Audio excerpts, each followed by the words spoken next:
welcome you in this summit. I thank you for joining us from different parts of the world. We are meeting as a new year dawns and brings new hopes and new energy.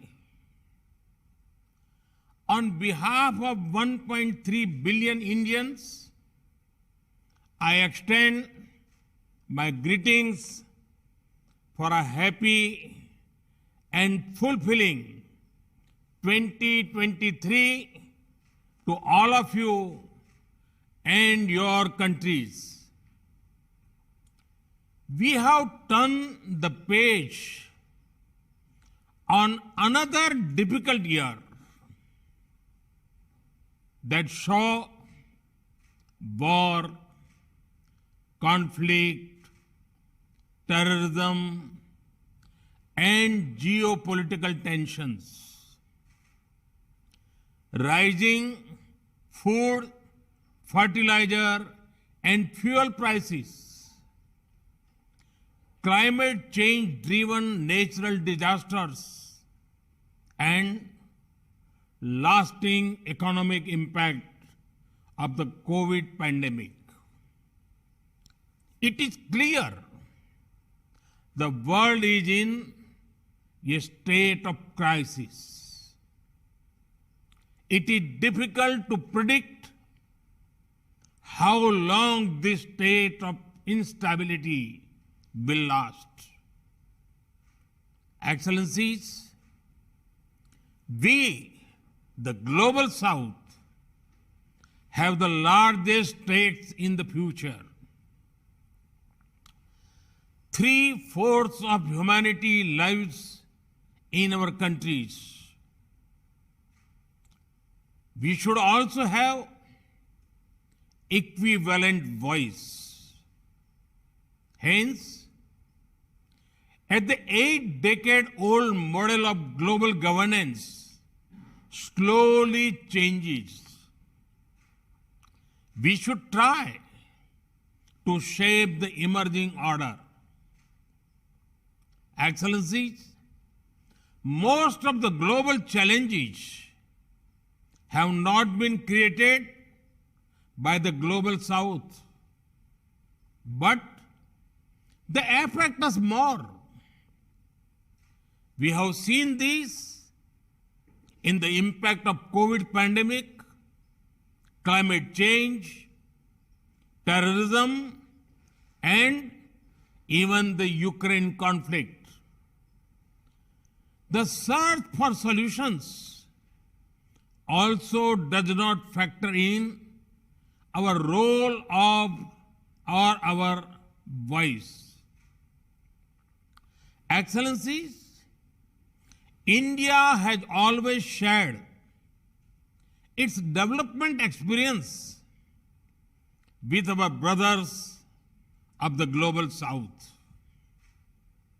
Our development partnerships cover all geographies and diverse sectors. We supplied medicines and vaccines to over 100 countries during the pandemic.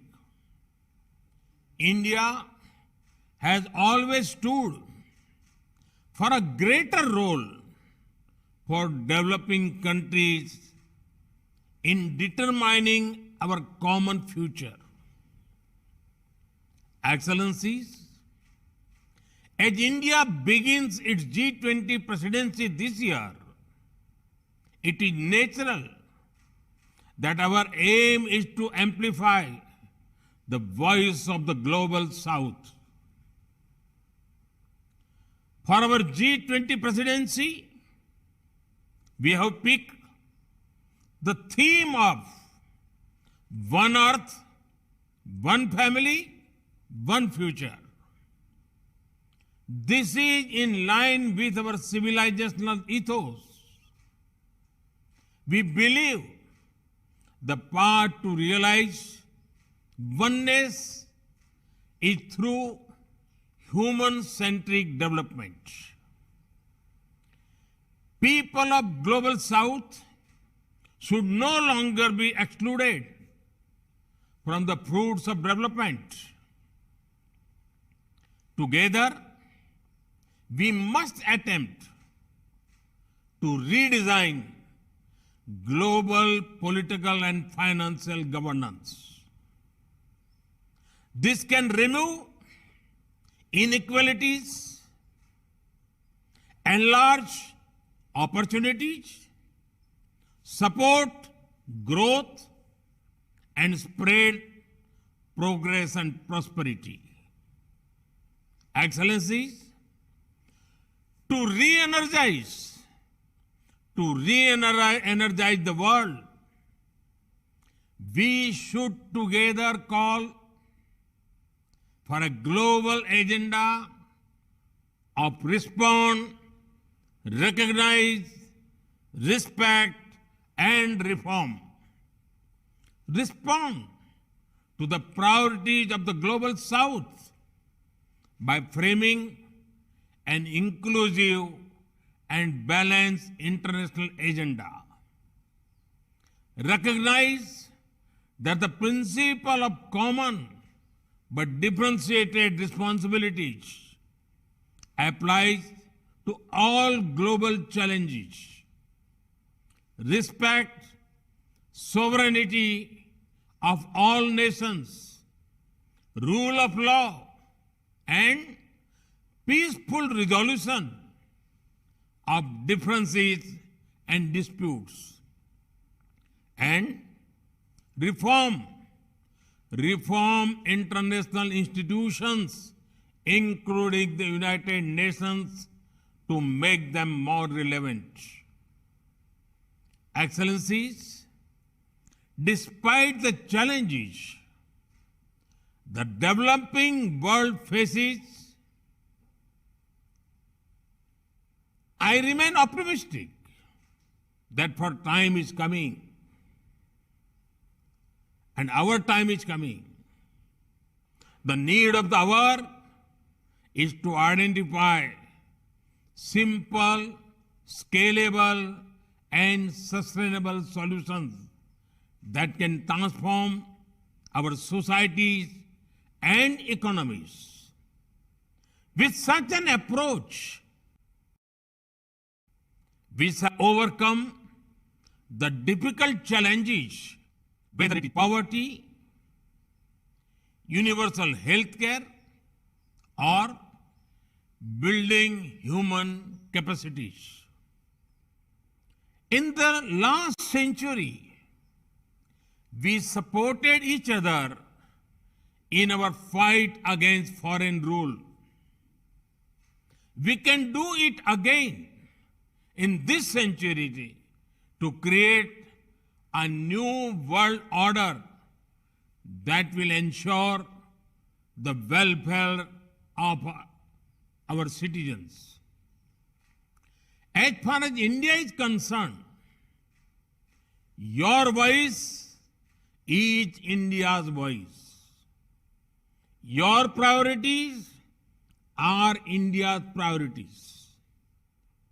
Over the next 2 days, this Voice of Global South Summit will have discussions on 8 priority areas. I am confident that together the Global South can produce new and creative ideas.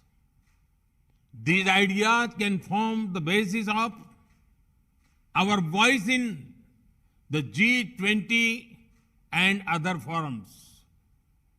In India, we have a prayer. Ano bhadraha kratavo yantu vishwataha. It means, may noble thoughts come to us from all directions of the universe.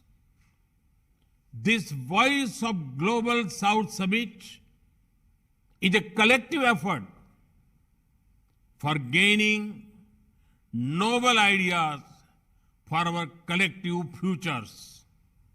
Excellencies, I look forward to listening to your ideas and thoughts. I once again thank you for your participation.